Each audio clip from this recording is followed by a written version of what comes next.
అది అందమైన పల్లెటూరు. అక్కడ ప్రజలు చాలా అమాయకులు. అందులోనూ చాలా కష్టపడి పనిచేసేటువంటి వ్యక్తులు, చాలా మంచివాళ్ళు. అదే ఊరిలో సద్గురు అనే ఒక దొంగ స్వామీజీ ఉండేవాడు. ఆ స్వామీజీ ఏం చేసేవాడంటే మాయమాటలు చెప్పి ప్రజలకి వాళ్ళ దగ్గర ఉన్నటువంటి డబ్బుల్ని దోచుకునేవాడు. స్వర్గం నరకం అని ఒకటి ఉందని, నాకు మీరు డబ్బులు ఇవ్వకపోతే మీరు నరకానికి పోతారని అలా ప్రజల్ని భయపెట్టి వాళ్ళ నుంచి డబ్బుల్ని తీసుకునేవాడు. తను మాత్రం ఏ పని చేయకుండా వారి కష్టం పైన సుఖంగా జీవించేవాడు. అదే ఊరిలో రఘు అనే ఒక అబ్బాయి ఈ విషయాలన్నిటినీ గమనిస్తూ ప్రజల్ని ఎడ్యుకేట్ చేయాలని ఎంతో ప్రయత్నిస్తూ ఉంటాడు. ఇలా ఎడ్యుకేట్ చేస్తుంటాడు. స్వర్గం నరకం అని అంటున్నాడే, మనం చనిపోతే స్వర్గానికో నరకానికో వెళ్తాం. చనిపోయినటువంటి వ్యక్తి మళ్ళీ తిరిగి రాడు. స్వర్గం నరకం ఉంది అని మనకెలా తెలుస్తుంది అని ప్రజల్ని ఎడ్యుకేట్ చేయడానికి చాలా ప్రయత్నిస్తాడు. కానీ అతని మాటలు ఎవ్వరూ పట్టించుకోరు. అలా కొన్ని సంవత్సరాలు గడిచిపోతూ ఉంటాయి. రఘుకి ఒక అందమైన అమ్మాయితో పెళ్ళి అవుతుంది. అదేవిధంగా 2 పిల్లలు పుడతారు. సంతోషంగా సుఖంగా అదే గ్రామంలో జీవిస్తూ ఉంటాడు. ఒకరోజు అనుకోకుండా ఆ ఊరికి ఒక కలెక్టర్ గారు వస్తారు.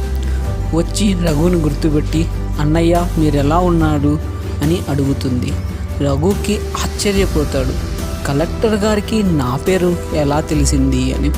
తర్వాత చెప్తుంది, అన్నయ్య నన్ను ఎవరూ గుర్తుపట్టలేదా, నేను శ్యామల కూతురుని ప్రియాంకని అని చెప్తుంది. రఘుకి గుర్తొస్తుంది, శ్యామల ఎవరు, ఈ ప్రియాంక ఎవరు అని. కొన్ని సంవత్సరాల క్రిందట అదే గ్రామం అనారోగ్యం పాలవుతుంది. జబ్బులు వస్తూ ఉంటాయి. ఆ జబ్బులతో చిక్కు తెలియక సద్గురు దగ్గరికి వెళ్తారు. అప్పుడు ఆయన ఏమంటాడంటే, అదే గ్రామంలో ఉన్నటువంటి శ్యామలానే మీకు చేతబడి చేస్తుంది, ఆవిడ వల్లనే మీరు ఇలాంటి పరిస్థితులు ఎదుర్కొంటున్నారు అని చెప్తాడు. అంతే, ప్రజలందరూ కోపం పట్టలేక శ్యామల ఇంటిపైకి వెళ్ళి అక్కడ నిప్పు పెట్టేస్తారు. అది తెలుసుకున్నటువంటి రఘు శ్యామలాని ప్రియాని అక్కడున్నటువంటి ప్రియాంకని మంటల నుంచి బయటికి తీసుకొచ్చి వాళ్ళని పట్టణానికి పంపించి వేస్తాడు. ఆ విధంగా ఆ కుటుంబాన్ని ఇతను రక్షించుంటాడు. తర్వాత కాలంలో ఆ విషయం మర్చిపోయి ఉంటాడు రఘు. తర్వాత గుర్తు చేసుకొని ఎంతో సంతోషిస్తాడు. అప్పుడు ఎన్నో వేల సంవత్సరాలుగా మన గ్రామాల్లో ఇప్పటికి కూడా చాలా మూఢ విశ్వాసాలు అనేటివి కలిగి ఉన్నారు.